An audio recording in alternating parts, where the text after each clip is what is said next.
Continuación del prefacio. Un viaje del espíritu. Era el momento de abandonar mi vida en Nueva York, donde tenía un apartamento en la Quinta Avenida y una propiedad en Long Island. Después de todo, había descubierto algo más importante. Dejé ese mundo y todo lo que contenía y emprendí una vida de reclusión en una pequeña ciudad, donde dediqué los 7 siguientes años al estudio y a la meditación.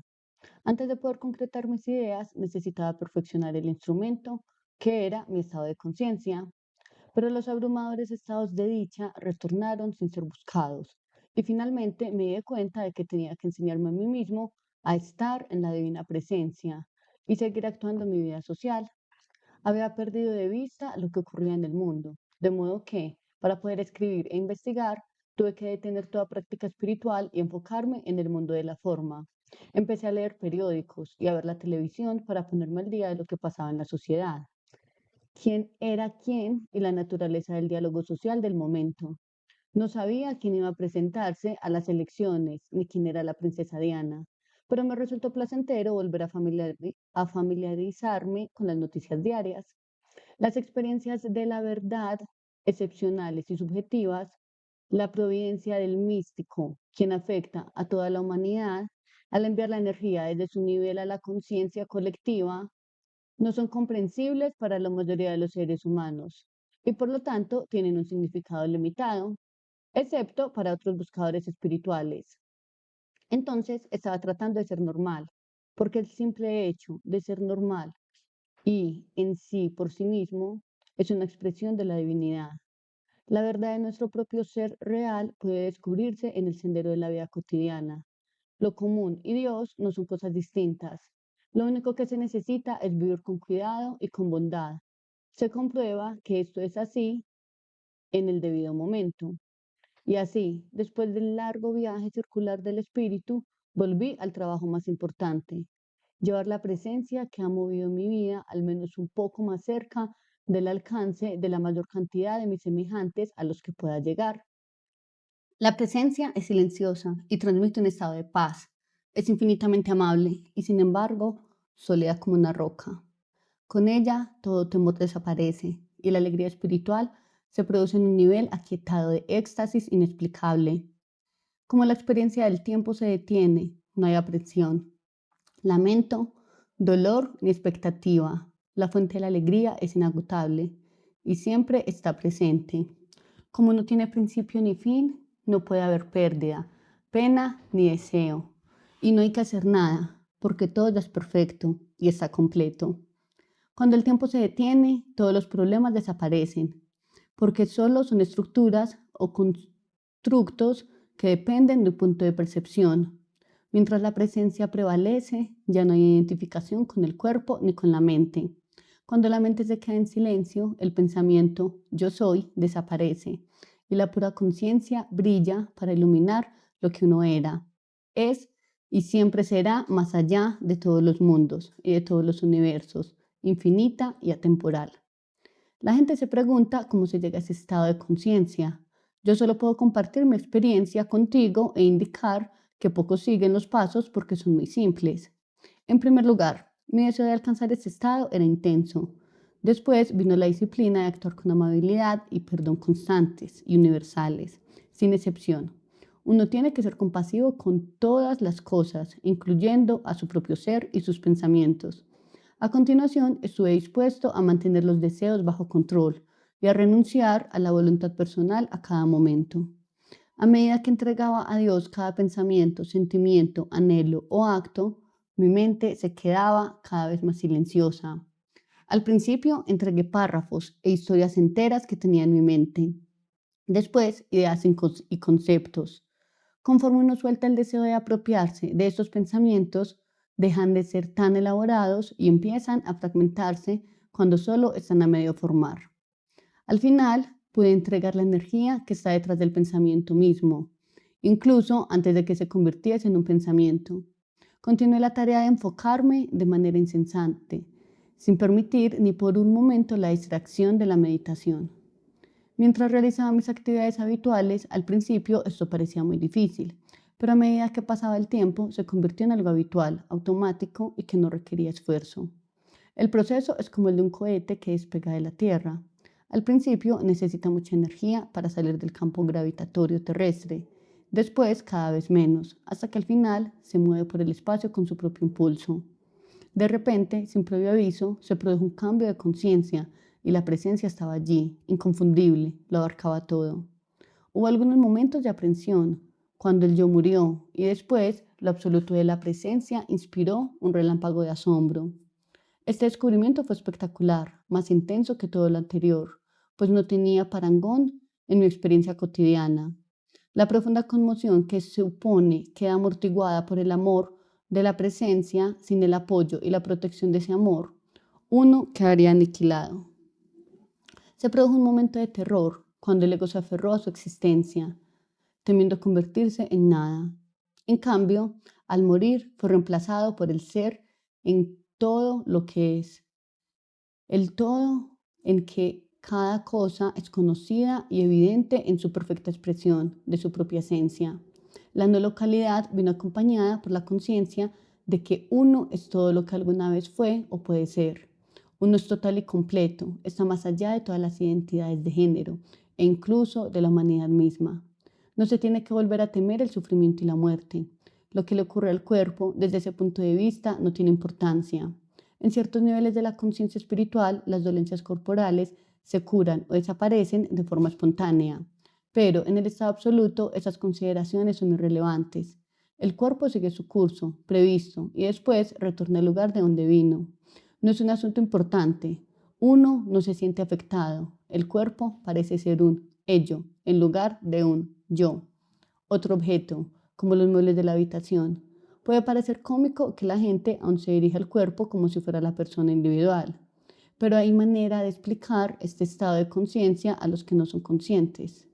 Pero no hay manera de explicar este estado de conciencia a los que no son conscientes. Es mejor seguir con los propios asuntos y dejar que la presencia se ocupe del ajuste social. No obstante, a medida de que uno alcanza la dicha, se vuelve cada vez más difícil ocultar ese estado de intenso éxtasis. Al llegar a este punto, se desea compartirlo con otros y usarlo para beneficio de todos. El mundo también se puede quedar deslumbrado y la gente puede venir de muy lejos para estar en el aura de quien está en estos estados. Es posible que los buscadores de lo metafísico y los curiosos de la espiritualidad se sientan atraídos, y también los muy enfermos. A la espera de milagros, uno puede convertirse en un imán y una fuente de alegría para ellos. El éxtasis que acompaña este estado no es del todo estable. También hay momentos de gran agonía. Los momentos más intensos se producen cuando el estado fluctúa y de repente cesa sin razón aparente. Estas ocasiones producen periodos de intensa desesperación y el temor de haber sido abandonado por la presencia. Estas caídas vuelven arduo el camino y para superar los reveses hace falta mucha voluntad. Al final se hace evidente que uno debe trascender este nivel para no sufrir constantes e insoportables caídas de la gracia. Hay que renunciar a la gloria del éxtasis, conforme uno emprende la exigente tarea de trascender la dualidad hasta que uno llega más allá de todos los opuestos y sus conflictos. Pero una cosa es renunciar alegremente a las férreas constricciones del ego y otra muy distinta es abandonar las cadenas doradas de la dicha extática. Uno se siente como si renunciara a Dios y surge un nuevo nivel de temor, nunca antes anticipado. Este es el terror final de la soledad absoluta. En mi caso, el temor de la inexistencia fue formidable y me retiré ante él en repetidas ocasiones. Entonces quedó claro el propósito de las agonías, de las noches oscuras del alma. Son tan intolerables que su exquisito dolor es un incentivo para realizar el esfuerzo supremo que se requiere para superarlas. Cuando la vacilación entre el cielo y el infierno se vuelve insoportable, hay que renunciar al deseo mismo de existir. Solo cuando se hace esto posible, ir más allá del todo y de la nada, de la existencia y de la inexistencia, esta culminación del trabajo interno es la fase más difícil.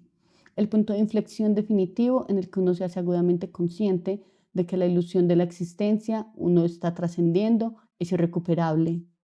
A partir de este punto no hay vuelta atrás y esta irreversibilidad hace que esta última barrera parezca la elección más formidable de todas.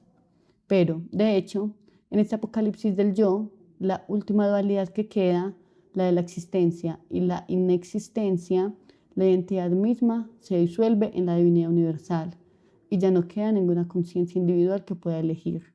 Este último paso, por lo tanto, solo Dios lo da. Sigue este viaje fascinante y verás lo fácil que es elevar tu conciencia a los niveles del poder, en lugar de la fuerza, para convertirte en uno de los seres que están despiertos y son conscientes en este mundo. Tu vida nunca volverá a ser igual. Introducción. Toda iniciativa humana tiene el objetivo de comprender o de influir en la propia existencia. Con este fin, el hombre ha desarrollado numerosas disciplinas descriptivas y analíticas, ética, filosófica, psicología, etc. Se invierten cantidades espectaculares de tiempo y dinero en la acumulación y el análisis de datos en un intento de predecir las tendencias humanas. En esta búsqueda frenética está implícita la expectativa de encontrar la respuesta última. Solemos creer que, una vez encontrada la respuesta, nos permitirá resolver los problemas de economía, de la delincuencia, de la salud nacional o de la política. Pero hasta ahora no hemos resuelto ninguno de ellos. No es que nos falte información, prácticamente nos ahogamos en ella. El obstáculo es que no tenemos las herramientas adecuadas para interpretar los datos. Aún no hemos planteado las preguntas correctas porque no hemos evaluado bien la relevancia o precisión de las preguntas. El dilema del hombre, ahora y siempre, es que confunde sus propias construcciones intelectuales con la realidad. Pero estas suposiciones artificiales no son sino meros productos de un punto de percepción arbitrario. La inadecuación de las respuestas es una consecuencia directa de las limitaciones implícitas en el punto de vista de quien pregunta. Pequeños errores en la formulación de las preguntas llevan a grandes fallos en las respuestas. La comprensión no surge simplemente del examen de los datos, sino de su examen en un contexto particular. La información es inútil hasta que sabemos qué significa. Para entender su significado, no solo tenemos que formular las preguntas justas, también necesitamos los instrumentos adecuados para evaluar los datos en un proceso significativo de clasificación y descripción. Los fallos fatales de todos los sistemas de pensamiento han sido a. La falta de diferenciación entre lo subjetivo y lo objetivo.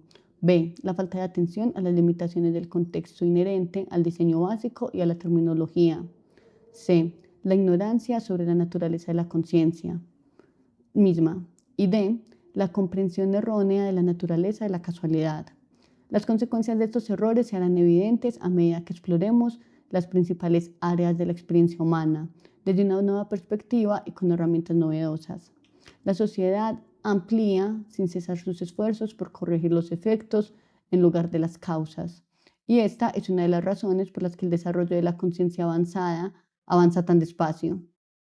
Los seres humanos apenas estamos en el primer escalón de la escala evolutiva. Ni siquiera hemos resuelto problemas tan primitivos como el hambre en el mundo.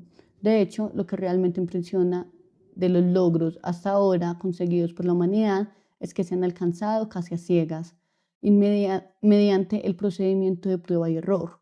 Esta búsqueda aleatoria de soluciones ha producido un laberinto de desconcertante complejidad, pero las verdaderas respuestas siempre se caracterizan por la simplicidad. La ley básica del universo es la ley de economía. El universo no desperdicia ni un solo quark.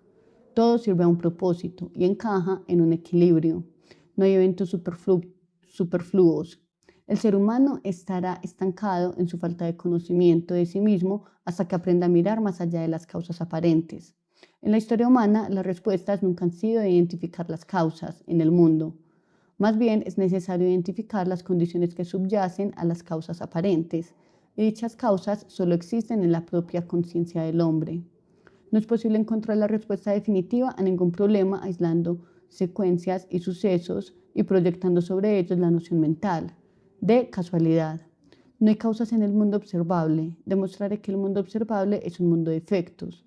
Las dificultades para hallar medios eficaces se deben a nuestra incapacidad de discriminar entre lo esencial y lo no esencial.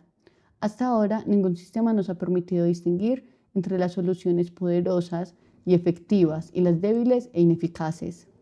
Nuestros métodos de evaluación han sido inútiles para realizar estimaciones realistas.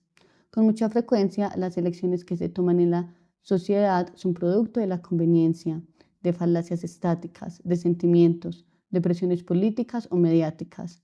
de prejuicios personales o de intereses creados, decisiones cruciales que afectan a las vidas de todos los habitantes del planeta. Se realizan bajo condiciones que prácticamente garantizan su fracaso. Como las sociedades carecen de la necesaria base de realidad para formular soluciones eficaces a los problemas, recurren una y otra vez a la fuerza, en sus diversas expresiones como la guerra, la ley, los impuestos, las reglas y las regulaciones, que resulta extremadamente costosa en lugar de emplear el poder, que es muy económico. Ninguna de las dos facultades operativas básicas del ser humano, la razón y el sentimiento, es intrínsecamente fiable, como la atestigua nuestra precaria historia de supervivencia individual y colectiva. Aunque adscribimos nuestras acciones a la razón, el ser humano actúa, de hecho, a partir del reconocimiento de pautas. La disposición lógica de los datos sirve sobre todo para potenciar un sistema de reconocimiento de pautas que, a partir de ese momento, se convierte en verdad. Pero nada es nunca verdad, excepto bajo ciertas circunstancias, y además solo desde cierto punto de vista, que no suele declararse. En consecuencia, el hombre reflexivo deduce que todos sus problemas surgen de la dificultad para conocer. En último término, la mente llega a la epistemología, la rama de la filosofía que examina la cuestión de cómo y en qué medida el hombre es capaz de saber realmente algo. Este discurso filosófico puede parecer erudito o irrelevante, pero las cuestiones que plantea están en el núcleo mismo de la experiencia. Al margen de por dónde empecemos nuestro análisis del conocimiento humano, siempre acabamos examinando el fenómeno de la conciencia, de la naturaleza de la conciencia humana, y siempre llegamos a la misma conclusión. Cualquier nuevo avance en la situación humana requiere establecer una base verificable para el conocimiento en que la podamos depositar nuestra confianza. Así, el principal obstáculo para el desarrollo humano reside en la falta de conocimiento de la verdadera naturaleza de la conciencia. Si analizamos nuestros procesos mentales momento a momento, pronto nos damos de cuenta de que la actuación de la mente es mucho más rápida que el reconocimiento. La noción de que nuestras acciones están basadas en decisiones meditadas es una gran ilusión. El proceso de toma de decisiones es una función de la conciencia misma. La mente toma decisiones basándose en millones de datos, en sus correlaciones y proyecciones, que están mucho más allá de la comprensión consciente, y lo hace con enorme rapidez. Se trata de una función global dominada por los patrones energéticos, que la nueva ciencia de la dinámica no lineal denomina atractores. La conciencia elige automáticamente lo que considera mejor a cada momento, porque en el último término, esa es la última función de la que es capaz. El peso y el mérito relativos que se asignan a ciertos datos vienen determinados por un patrón atractor predominante que opera en un individuo o en un grupo de mentes. Es posible identificar, describir y calibrar estos patrones a partir de esta información. Surge una comprensión totalmente nueva de la conducta, de la historia y del destino de la humanidad. Y, a medida que exploramos la naturaleza de los problemas humanos, queda claro que nunca hemos contado con una unidad de medida experimental y fiable para interpretar las motivaciones y las experiencias en el curso de la historia. Hasta aquí vamos a dejar la lectura del día de hoy. Mañana terminaremos la introducción. Mira que solo vamos en la introducción de este libro y toda la información que nos ha dado.